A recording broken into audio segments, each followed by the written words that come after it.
ನಮಸ್ಕಾರ ವೀಕ್ಷಕರೇ, ನಮ್ಮ ಎಲ್ಲ ವೀಕ್ಷಕರಿಗೂ ಕೂಡ ಮಕರ ಸಂಕ್ರಾಂತಿ ಹಬ್ಬದ ಹಾರ್ದಿಕ ಶುಭಾಶಯಗಳು. ಹಬ್ಬದ ಸಂಭ್ರಮ ಸಡಗರ ಬೆಳಗ್ಗೆಯಿಂದಲೂ ಇರುತ್ತೆ.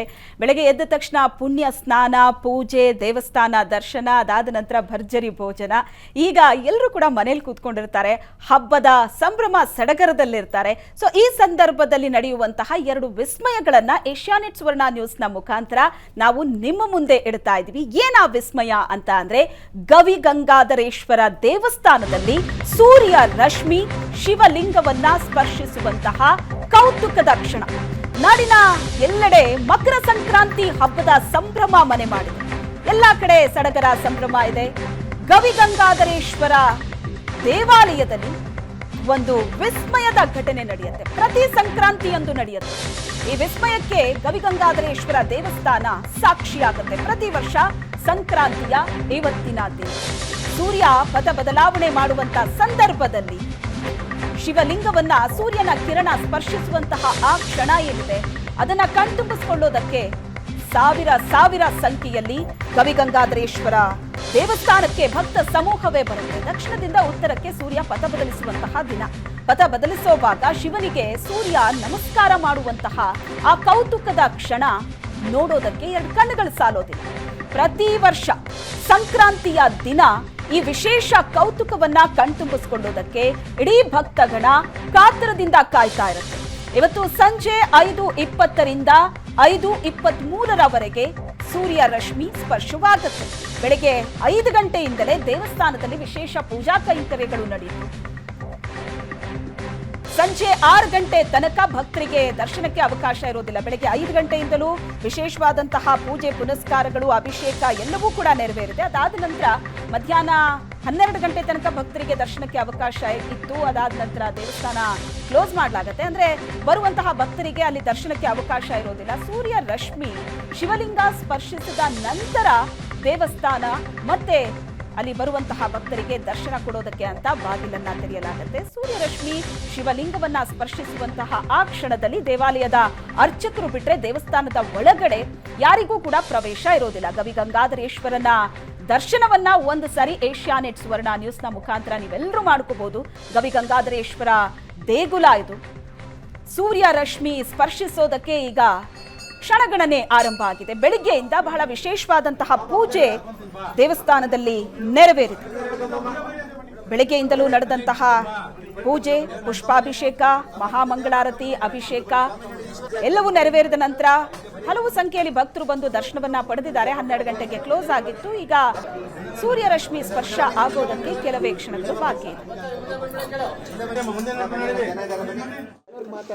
ನಾಡಿನೆಲ್ಲೆಡೆ ಸಂಕ್ರಾಂತಿ ಹಬ್ಬದ ಸಂಭ್ರಮ ಮನೆ ಮಾಡಿದೆ. ಅದರ ಜೊತೆಗೆ ನಗರದ ಗವಿಗಂಗಾಧರ ದೇವಸ್ಥಾನದಲ್ಲಿ ನಡೆಯುವಂತಹ ಕೌತುಕವನ್ನ ಕಣ್ತುಂಬಿಕೊಳ್ಳೋದಿಕ್ಕೆ ಸಹಸ್ರಾರು ಸಂಖ್ಯೆಯಲ್ಲಿ ಭಕ್ತಗಣ ಕಾಯ್ತಾ ಇರುವಂಥದ್ದು. ಪ್ರತಿ ವರ್ಷದಂತೆ ಈ ವರ್ಷ ಕೂಡ ಸೂರ್ಯ ತನ್ನ ಪಥವನ್ನ ಬದಲಿಸುವಂತಹ ಸಂದರ್ಭದಲ್ಲಿ ಶಿವನ ಆಶೀರ್ವಾದವನ್ನ ಪಡೆದು ಹೋಗ್ತಾನೆ.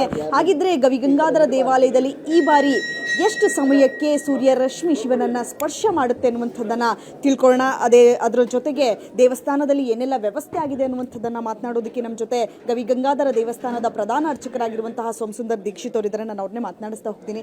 ಗುರುಗಳೇ, ಇವತ್ತು ಒಂದು ಕೌತುಕಕ್ಕೆ ಸಾಕ್ಷಿ ಆಗುತ್ತೆ ಗವಿಗಂಗಾಧರ ದೇವಸ್ಥಾನ. ಈ ವರ್ಷ ಎಷ್ಟು ಗಂಟೆ ಎಷ್ಟು ನಿಮಿಷಕ್ಕೆ ದೇವರನ್ನ ಸ್ಪರ್ಶ ಮಾಡುತ್ತೆ ಸೂರ್ಯ? ಇವತ್ತು ನಮಗೆ ಧನುರ್ಮಾಸದ ಅಂತಿಮ ದಿನವಾದ ವಿಶೇಷವಾದ ಪೂಜೆ. ಈಗ ಬೆಳಗ್ಗೆ 5 ಗಂಟೆಯಿಂದ ಅಭಿಷೇಕಗಳೆಲ್ಲ ಆಗಿ ಸ್ವಾಮಿಗೆ 6 ಗಂಟೆಗೆ ಮಹಾಮಂಗಳಾರತಿ ಆದ ನಂತರ ಎಲ್ಲ ಭಕ್ತರಿಗೆ ಮುಕ್ತವಾದ ದರ್ಶನಕ್ಕೆ ವ್ಯವಸ್ಥೆ ಮಾಡಿದ್ದೀವಿ. ಎಲ್ಲ ದರ್ಶನ ಮಾಡಿ ತೀರ್ಥ ಪ್ರಸಾದಾದ ವಾಕ್ಯಗಳನ್ನ ತಗೊಳ್ಳಿಕ್ಕೆ ವ್ಯವಸ್ಥೆ ಮಾಡಿದ್ದೀವಿ. ಸಾಯಂಕಾಲ 5 ಗಂಟೆ 20 ನಿಮಿಷದಿಂದ 5 ಗಂಟೆ 23 ನಿಮಿಷಗಳ ಕಾಲ ಸೂರ್ಯ ಪೂಜೆಯ ಒಂದು ವಿಶೇಷವಾದ ಕಾರ್ಯಕ್ರಮ ಇದೆ. ಆ ಒಂದು ಎಲ್ಲರಿಗೂ ನಾವು ಸ್ವಾಮಿಗೆ ದೇವಸ್ಥಾನದ ಮುಂಭಾಗ ಹೊರಹಾವರಣದಲ್ಲಿ ವಿಶೇಷವಾಗಿ ಚಪ್ರ ಹಾಕಿ ಎಲ್ಲರಿಗೂ LED ಮುಖಾಂತರ ಆ ಒಂದು ಸೂರ್ಯನ ಪೂಜೆಯನ್ನು ಕೂಡ ದರ್ಶನ ಮಾಡಿಸ್ತೀವಿ. ಅದಾದ ನಂತರ ಎಲ್ಲರಿಗೂ ಮುಕ್ತವಾದ ದರ್ಶನ ರಾತ್ರಿ 11 ಗಂಟೆವರೆಗೂ ವ್ಯವಸ್ಥೆ ಮಾಡಿ ಏರ್ಪಾಡು ಮಾಡಿದ್ದೀವಿ. ಇನ್ನು ಸಾಕಷ್ಟು ಜನ ನಾವು ಕೂಡ ಕೌತುಕವನ್ನು ಕಣ್ತುಂಬಿಕೊಳ್ಬೇಕು ಅಂತ ಹೇಳಿ ಭಕ್ತಗಣ ಕಾಯ್ತಾ ಇದ್ದಾರೆ. ಸೊ ಅವ್ರಿಗೆ ಯಾರಿಗೂ ಕೂಡ ಒಳಭಾಗಕ್ಕೆ ಯಾರಿಗಾದರೂ ಅಲೋ ಇದೆಯಾ, ಹೇಗೆ ಸ್ವಾಮಿ? ಆ ಒಂದು ಪೂಜೆಯ ಕಾಲದಲ್ಲಿ ಯಾರಿಗೂ ಅಲೋ ಇಲ್ಲ. ಸರ್ಕಾರದಲ್ಲೇ ಒಂದು ಕಟ್ಟಣೆ ಹಾಕಿದ್ದಾರೆ. ಆದ್ದರಿಂದ ನಾವು LED ಮುಖಾಂತರ ಎಲ್ಲರಿಗೂ ಹೊರಗಡೆ ದರ್ಶನದ ಭಾಗ್ಯವನ್ನು ಕೊಡ್ತೀವಿ. ಅದಾದ ನಂತರ ಸ್ವಾಮಿಗೆ ಕ್ಷೀರಾಭಿಷೇಕ ಮಾಡಿ ಆ ಸ್ವಾಮಿಯ ತನುವನ್ನು ಮಾಡಿಸಿ ಅದಾದ ನಂತರ ರಾತ್ರಿ 11 ಗಂಟೆವರೆಗೂ ಎಲ್ಲರಿಗೂ ಒಳಗಡೆ ದರ್ಶನದ ವ್ಯವಸ್ಥೆಯನ್ನು ಕೂಡ ಏರ್ಪಾಡು ಮಾಡಿದ್ದೀವಿ. ಮತ್ತೆ ಸಾಕಷ್ಟು ಭಕ್ತಾದಿಗಳು ಇವತ್ತು ಭೇಟಿಯನ್ನು ನೀಡ್ತಾ ಇದ್ದಾರೆ ದೇವಸ್ಥಾನಕ್ಕೆ. ಅವರಿಗೆ ಪ್ರಸಾದ ವಿನಿಯೋಗ ಏನಾದರೂ ಇದೆಯಾ? ನಡೀತಾ ಇದೆ. ಆಚೆ ಕಡೆ ನಾವು ಒಳಗಡೆ ಸ್ವಾಮಿ ದರ್ಶನ, ತೀರ್ಥ, ಪ್ರಸಾದ ಎರಡು ವ್ಯವಸ್ಥೆಯನ್ನು ಮಾಡಿದ್ದೀವಿ. ಎರಡು ಸುಗಮವಾಗಿ ನಡೀತಾ ಇದೆ. ಇನ್ನು ಸಾಕಷ್ಟು ಭಕ್ತರು ಬರೋದ್ರಿಂದ ಭದ್ರತೆ ದೃಷ್ಟಿಯಿಂದ ಏನೆಲ್ಲ ಮಾಡಲಾಗಿದೆ? ಈಗ ನಾವು ನಮ್ಮ ಏರಿಯಾ ಆರಕ್ಷಕ ಠಾಣೆಯವ್ರಿಗೆ ಹೇಳಿದ್ದೀವಿ. ಆರಕ್ಷಕರು ಎಲ್ಲ ಓಡಾಡ್ತಾ ಇದ್ದಾರೆ. ಅವರು ಬಂದು ಎಲ್ಲನೂ ವ್ಯವಸ್ಥಿತವಾಗಿ ನೋಡ್ಕೊತಿದ್ದಾರೆ. ಸಾಯಂಕಾಲ ಕೂಡ ನಾವು DCP ಅವರ ಹತ್ರ ಮಾತಾಡಿ ಹೊರಗಡೆ ಏನಾದರೂ ತೊಂದರೆಗಳಾಗದಿರಂಗೆ, ಯಾಕೆಂದರೆ ಒಂದು 10-12 ಸಾವಿರ ಜನ ಹೊರಗಡೆ ದೊಡ್ಡದಾಗಿ ಕೂತಿರ್ತಾರೆ. ಆಮೇಲೆ ಅವರೆಲ್ಲ ಒಳಗೆ ಬಂದು ಪ್ರಸಾದ ತೊಗೊಳ್ಳೋಕ್ಕೆ, ದೇವ್ರ ದರ್ಶನ ಮಾಡಲಿಕ್ಕೂ ಯಾವುದೇ ರೀತಿ ತೊಂದರೆ ಆಗಬಾರ್ದು ಅಂತೇಳಿ ಆರಕ್ಷಕರಿಂದ ಎಲ್ಲ ರಕ್ಷಣೆಯ ಕಾರ್ಯಕ್ರಮವನ್ನು ಏರ್ಪಾಡು ಮಾಡಿದ್ದೀವಿ. ಅದು ನಡೀತಾ ಇದೆ. ನೋಡಿದ್ರಲ್ಲ, ಇವತ್ತು ಬೆಳಗ್ಗೆ 5 ಗಂಟೆಯಿಂದಲೇ ಈಗ ಆಲ್ರೆಡಿ ದೇವರ ದರ್ಶನ ಶುರುವಾಗಿರುವಂಥದ್ದು. ಸಹಸ್ರಾರು ಸಂಖ್ಯೆಯಲ್ಲಿ ಜನ ಬಂದು ದೇವರ ದರ್ಶನವನ್ನ ಪಡಿತಾ ಇದ್ದಾರೆ. ಅದರ ಜೊತೆಗೆ ಇವತ್ತು ಮಧ್ಯಾಹ್ನ 12 ಗಂಟೆಯವರೆಗೆ ಮಾತ್ರ ದೇವರ ದರ್ಶನಕ್ಕೆ ಅವಕಾಶ ಇರುವಂಥದ್ದು. ಅದಾದ ನಂತರ ಕೌತುಕವನ್ನ ಕಣ್ತುಂಬಿಕೊಳ್ಳುವಂಥವರು ಎಲ್ಲರೂ ಕೂಡ LED ನೋಡಿ ಕಣ್ತುಂಬಿಕೊಳ್ಬಹುದು. 6 ಗಂಟೆಯ ನಂತರ ನಿಮಗೆ ದೇವರ ದರ್ಶನಕ್ಕೆ ಅನುವಿರುತ್ತೆ. ರಾತ್ರಿ 11 ಗಂಟೆವರೆಗೂ ಕೂಡ ನೀವು ದೇವರ ದರ್ಶನವನ್ನ ಮಾಡಬಹುದು ಅನ್ನುವಂಥ ಮಾತನ್ನ ಅರ್ಚಕರು ಹೇಳ್ತಾ ಇದ್ದದ್ದು. ಕ್ಯಾಮ್ರಾ ಪರ್ಸನ್ ನಾಗರಾಜ್ ಜೊತೆ ವಿದ್ಯಾಶ್ರೀ, ಏಷ್ಯಾನೆಟ್ ಸುವರ್ಣ ನ್ಯೂಸ್, ಬೆಂಗಳೂರು. ಗವಿಗಂಗಾಧರನ ಸನ್ನಿಧಿಯಲ್ಲಿ ನಡೆಯುವಂತಹ ಈ ಒಂದು ವಿಸ್ಮಯದ ಕ್ಷಣವನ್ನ ಕಣ್ತುಂಬಿಸಿಕೊಳ್ಳೋದಕ್ಕೆ ಭಕ್ತಗಣ ಕಾತರದಿಂದ ಕಾಯ್ತಾ ಇದೆ. ಆದರೆ ದೇವಸ್ಥಾನದ ಅರ್ಚಕರು ಬಿಟ್ಟರೆ ದೇವಸ್ಥಾನದ ಒಳಗಡೆ ಈ ಕೌತುಕ ನಡೆಯುವಂತಹ ಸಂದರ್ಭದಲ್ಲಿ ಯಾರಿಗೂ ಅವಕಾಶ ಇಲ್ಲ. ದೇವಸ್ಥಾನದ ಹತ್ರ LED ವ್ಯವಸ್ಥೆ ಮಾಡಿದ್ದಾರೆ. ದೇವಸ್ಥಾನದ ಮುಂದೆನೆ ಆ ಕೌತುಕದ ಕ್ಷಣವನ್ನ ನೀವು ಅಲ್ಲಿ ನಿಂತು ಕೂಡ ಕಣ್ತುಂಬಿಸ್ಕೋಬಹುದು. ಆದರೆ ಸಿಕ್ಕಾಪಟ್ಟೆ ಜನ ಕೂಡ ಇರ್ತಾರೆ, ಭಕ್ತರು ಸೇರಿರ್ತಾರೆ. ಹಾಗಾಗಿ ಮನೆಯಲ್ಲೇ ಕೂತು ಏಷ್ಯಾನೆಟ್ ಸುವರ್ಣ ನ್ಯೂಸ್ನ ಮುಖಾಂತರ ಸೂರ್ಯ ರಶ್ಮಿ ಶಿವಲಿಂಗವನ್ನ ಸ್ಪರ್ಶಿಸುವಂತಹ ಆ ಅದ್ಭುತವಾದ ಕ್ಷಣವನ್ನ ನೀವು ಕಣ್ತುಂಬಿಸ್ಕೋಬಹುದು. ಜೊತೆಗೆ ಅದರ ಒಂದಷ್ಟು ವಿವರಣೆಯನ್ನ, ಅದರ ಇತಿಹಾಸವನ್ನ ನಿಮಗೆ ತಿಳಿ ಹೇಳೋದಕ್ಕಾಗಿ ಇವತ್ತಿನ ಈ ವಿಶೇಷ ಕಾರ್ಯಕ್ರಮದಲ್ಲಿ ನಮ್ಮ ಜೊತೆ ಇದ್ದಾರೆ ಶ್ರೀ ಸಂಪೂರ್ಣ ವರಮಹಾಲಕ್ಷ್ಮಿ ಮಹಾಸಂಸ್ಥಾನದ ಸಂಸ್ಥಾಪಕರು, ಧರ್ಮದರ್ಶಿಗಳು ಆಗಿರುವಂತಹ ಬ್ರಹ್ಮಾಂಡ ಗುರುಜಿ ಕಾರ್ಯಕ್ರಮದಲ್ಲಿ ನಮ್ಮ ಜೊತೆ ಇದ್ದಾರೆ. ಗುರುಜಿ ನಮಸ್ತೆ, ಕಾರ್ಯಕ್ರಮಕ್ಕೆ ಸ್ವಾಗತ. ನಮಸ್ಕಾರ. ಸಂಕ್ರಾಂತಿ ಶುಭಾಶಯಗಳು ನಿಮಗೆ. ನಮಗೂ ಶುಭಾಶಯಗಳು, ನಿಮಗೂ ಶುಭಾಶಯಗಳು. ಎಲ್ಲ ವೀಕ್ಷಕ ಬಾಂಧವರಿಗೆ ಸುವರ್ಣ ಮುಖಾಂತರವಾಗಿ ಎಲ್ಲ ವೀಕ್ಷಕ ಬಾಂಧವರಿಗೆ ಹೊಸ ವರ್ಷದ ಅನುಗ್ರಹವಾಗಿರ್ತಕ್ಕಂಥ ಸೂರ್ಯನಾರಾಯಣನು ಸಂಪೂರ್ಣ ಆರೋಗ್ಯ ಕೊಡಲಿ ಅಂತ ಸಂಕ್ರಮಣದ ಶುಭಾಶಯಗಳು. ಎಸ್, ಹಬ್ಬ ಬೆಳಗ್ಗೆಯಿಂದ ಆಚರಣೆ ಮಾಡಿರ್ತಾರೆ ಗುರುಜಿ. ಎಲ್ಲರೂ ಸಹ ಬೆಳಗ್ಗೆ ಎದ್ರೆ ಪುಣ್ಯ ಸ್ನಾನ, ಪೂಜೆ, ದೇವಸ್ಥಾನ ದರ್ಶನ, ಅದಾದ ನಂತರ ಭರ್ಜರಿ ಭೋಜನ. ಈಗ ಮನೇಲಿ ಕೂತು TV ಹಾಕಿದ್ರೆ ಎರಡು ಅದ್ಭುತವಾದಂತಹ ಕ್ಷಣ ಏನಿದೆ, ಕೌತುಕ ಏನು ನಡೆಯುತ್ತೆ ಇವತ್ತು, ಅದನ್ನ ನಾವು ಏಷ್ಯಾನೆಟ್ ಸುವರ್ಣ ನ್ಯೂಸ್ನ ಮುಖಾಂತರ ಜನರಿಗೆ ತಿಳಿಸ್ತಾ ಇದ್ದೀವಿ. ಒಂದು, ಗವಿಗಂಗಾಧರೇಶ್ವರ ದೇವಸ್ಥಾನದಲ್ಲಿ ನಡೆಯುವಂತಹ ಸೂರ್ಯರಶ್ಮಿ ಶಿವಲಿಂಗ ಸ್ಪರ್ಶ. ಇನ್ನೊಂದು, ಮಕರ ಜ್ಯೋತಿಯ ದರ್ಶನ. ಮೊದಲನೇದಾಗಿ ಗವಿಗಂಗಾಧರೇಶ್ವರ ದೇವಸ್ಥಾನದ ಈ ಕೌತುಕದ ಬಗ್ಗೆ ಮಾತಾಡೋದಾದ್ರೆ, ಮೊದಲನೇದಾಗಿ ದೇವಸ್ಥಾನದ ಇತಿಹಾಸ, ಅಲ್ಲಿರುವಂತಹ ವಾಸ್ತುಶಿಲ್ಪ, ತಲತಲಾಂತರದಿಂದ ನಡ್ಕೊಂಡು ಬಂದಿರುವಂತಹ ಈ ಕೌತುಕದ ಕ್ಷಣ, ಇದ್ರ ಬಗ್ಗೆ ಹೇಳೋದಾದ್ರೆ ಗುರುಜಿ. ಎಲ್ಲ ದೇವಾನುಗ್ರಹ ಭಕ್ತ ಪ್ರಿಯರೇ, ಪ್ರಿಯ ವೀಕ್ಷಕರೇ, ತಮ್ಮೆಲ್ಲರಿಗೂ ಆಧಾರದ ಸ್ವಾಗತ, ಸುಸ್ವಾಗತ. ಅಸಾಧ್ಯ ಸಾಧಕ ಸ್ವಾಮಿನ್ ಅಸಾಧ್ಯಂ ದವಕಿಮ್ಮದ ಶ್ರೀರಾಮದೂತ ಕೃಪಾ ಸಿಂಧು ಮತ್ಕಾರ್ಯ ಸಾಧೆ ಪ್ರಭು ದಿವಾಕರ ನಮಸ್ತುಭ್ಯಂ ಬಲ್ಲೋಕ ಪುಷ್ಪ ಸಂಕಾಶಂ ಹಾರ ಕುಂಡಲ ಶೋಭಿತೆ ಏಕಚಕ್ರಂದರಂದೇಂ ತಂ ಸೂರ್ಯಂ ಪ್ರಣಮಾಮ್ಯಹಂ. ಸೂರ್ಯಂ ಜಗತ್ಕರ್ತಾನಾಂ ಜ್ಞಾನಮೋಕ್ಷಪ್ರದಾಯಕಂ ಸೂರ್ಯಾಷ್ಟಕಂ ಪಠೇ ನಿತ್ಯಂ ಗೃಹ ಪೀಡ ಪರಿನಾಶನಂ. ಎಲ್ಲ ದೇವಾನುಗ್ರಹ ಭಕ್ತ ಪ್ರಿಯರೇ, ತಮ್ಮೆಲ್ಲರಿಗೂ ಈ ಒಂದು ವಿಶೇಷವಾಗಿರ್ತಕ್ಕಂಥ ಕೌತುಕದ ಅಂತ ಹೇಳಿ ಶ್ವೇತ ಏನು ಹೇಳ್ತೀಯಲ್ಲ, ಅದಕ್ಕೆಲ್ಲ ಸಂಪೂರ್ಣವಾಗಿ ಎಲ್ಲರೂ ಕೂತು ವೀಕ್ಷಣೆ ಮಾಡೋಕ್ಕೆ ಕಾಯ್ತಾ ಕೂತಿದ್ದೀರಾ. ಭಾಳ ಸಂತೋಷ. ಏನು ಅಂದರೆ ಹಬ್ಬದ ವಾತಾವರಣ ಶ್ವೇತ. ಹೌದು, ಈ ಹಬ್ಬದ ವಾತಾವರಣದಲ್ಲಿ ಊಟ ಉಪಚಾರ ಆಗಿರುತ್ತೆ, ಹಬ್ಬಾಡ ಒಳ್ಳೆ ನಿದ್ದೆ ಆಗಿರುತ್ತೆ. ಅದಾದಮೇಲೆ ಈಗ ನಮ್ಮ ಕಾರ್ಯಕ್ರಮಕ್ಕೋಸ್ಕರ ಬೇಗ ಬಂದುಬಿಟ್ಟಿರ್ತಾರೆ ಎಲ್ಲರೂ, ಕೂತ್ಕೊಂಡು ನಡೀರಿ ನೋಡೋಣ ಅಂತ. ಸೊ ಗವಿಗಂಗಾಧರೇಶ್ವರನ ದೇವಸ್ಥಾನ ಭಾಳ ವಿಶೇಷವಾಗಿರ್ತಕ್ಕಂಥ ಗೌತಮ ಋಷಿಗಳ ಆ ಕಾಲಕ್ಕೆ ಪ್ರಾಣ ಪ್ರತಿಷ್ಠಾಪನೆ ಆಗಿರ್ತಕ್ಕಂಥ ಜೊತೆಗೆ ಭಾರದ್ವಾಜ ಋಷಿಗಳು ಸಂತೋಷವಾಗಿ ಈ ಕಡೆ ಬಂದು ಪ್ರಾಂತಕ್ಕೆ ಬಂದಾಗ ಭಾರದ್ವಾಜ ಋಷಿ ಆಶ್ರಮದ ಒಂದು ಸಂಚಾರ, ಅಂದರೆ ಭಾರದ್ವಾಜ ಗೋತ್ರ ಯಾರ್ದು ಅಂದರೆ ಆಂಜನೇಯಂದು.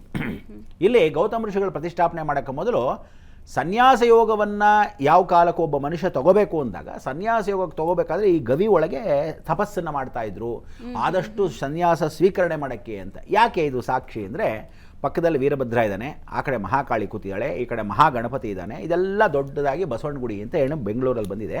ಅದು ವೈಶಿಷ್ಟ್ಯಪೂರ್ವಕವಾಗಿ ಆ ಕಾಲದಲ್ಲೇ ಇದ್ದಿರತಕ್ಕಂಥ ವಿಶೇಷತೆ.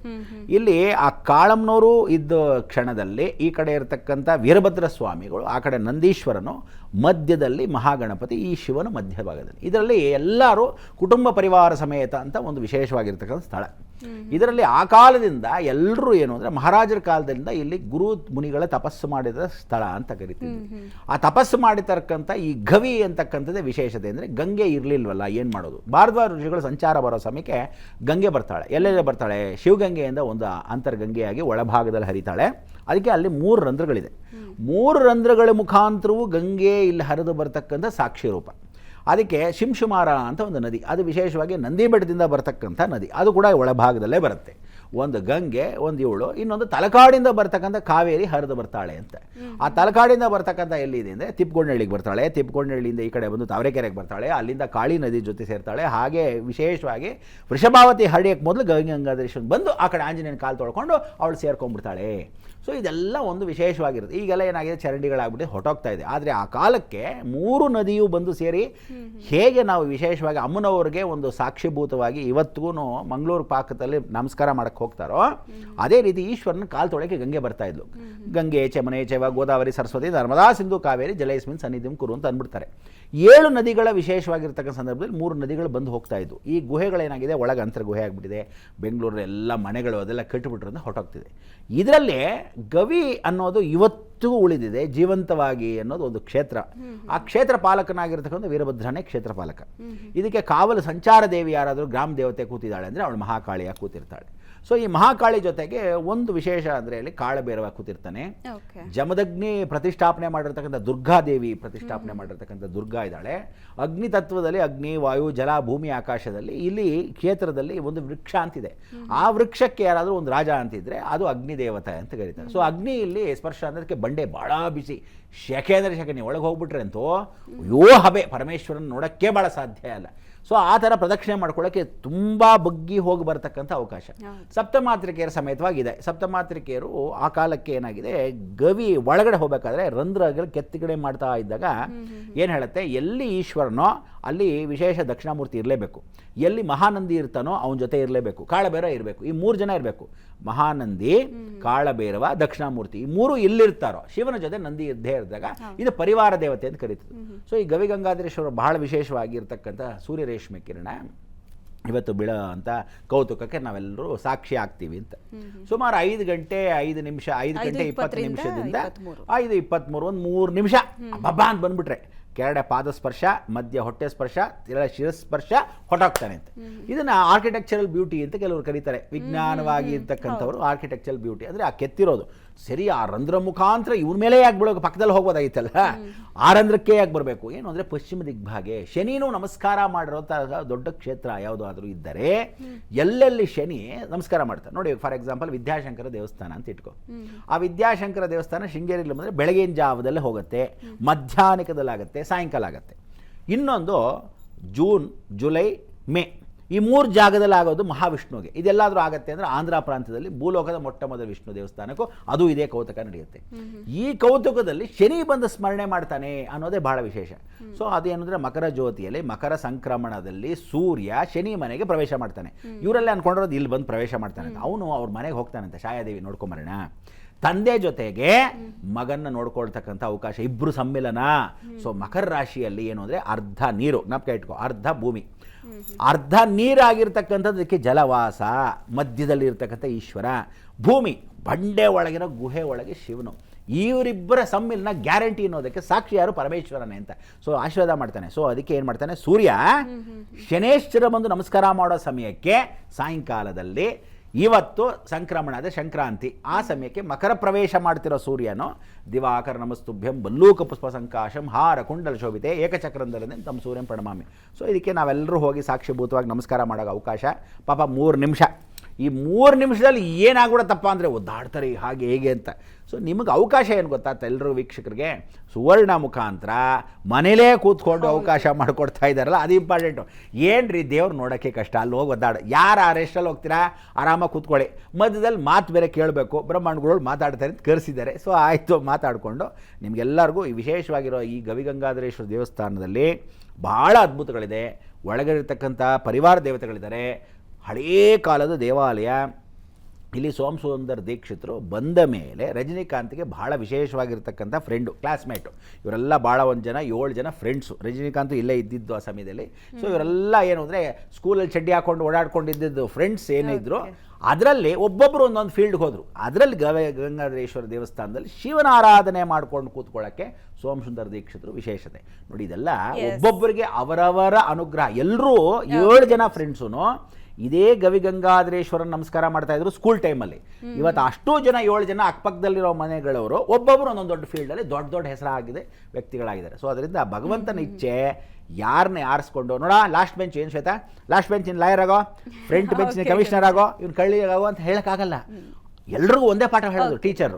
ಆದರೆ ಅವರವರ ಕರ್ಮಾನುಸಾರ, ಅವರವರ ಇಚ್ಛಾನುಸಾರ ಎಲ್ಲ. ಎಸ್, ಏನು ಗವಿಗಂಗಾಧರೇಶ್ವರ ಕ್ಷೇತ್ರದ ಬಗ್ಗೆ ಆಗಿರ್ಬೋದು ಅಥವಾ ಈ ಸೂರ್ಯರಶ್ಮಿ ಶಿವಲಿಂಗ ಸ್ಪರ್ಶ ಮಾಡೋದ್ರ ಬಗ್ಗೆ ಇನ್ನಷ್ಟು ವಿಷಯಗಳನ್ನ ತಿಳ್ಕೊಳ್ಳೋದು ಬಾಕಿ ಇದೆ. ಕ್ಷಣಗಣನೆ ಶುರುವಾಗಿದೆ. ಸೂರ್ಯರಶ್ಮಿ ಶಿವಲಿಂಗವನ್ನ ಸ್ಪರ್ಶ ಮಾಡುವಂತಹ ಆ ಕೌತುಕದ ಕ್ಷಣವನ್ನ ಕಣ್ತುಂಬಿಸ್ಕೊಳ್ಳೋದಕ್ಕೆ ಅಲ್ಲಿನ ನೇರ ಪ್ರಸಾರದ ದೃಶ್ಯಾವಳಿಗಳನ್ನ ನಿಮ್ಮ ಮುಂದೆ ಇಡ್ತೀವಿ. ಜೊತೆಗೆ ಒಂದಷ್ಟು ಡೀಟೇಲ್ಸ್ ಅನ್ನು ಕೂಡ ಬ್ರಹ್ಮಾಂಡ ಗುರುಜಿ ಅವರು ಕೊಡ್ತಾರೆ. ಒಂದು ಚಿಕ್ಕ ಬ್ರೇಕ್ನ ನಂತರ ಕಾರ್ಯಕ್ರಮ ಮುಂದುವರಿಯುತ್ತೆ.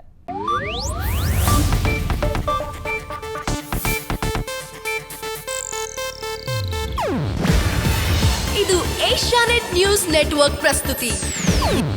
ನೀವು ನೋಡ್ತಿದ್ದೀರಾ ಏಷ್ಯಾನೆಟ್ ಸುವರ್ಣ ನ್ಯೂಸ್.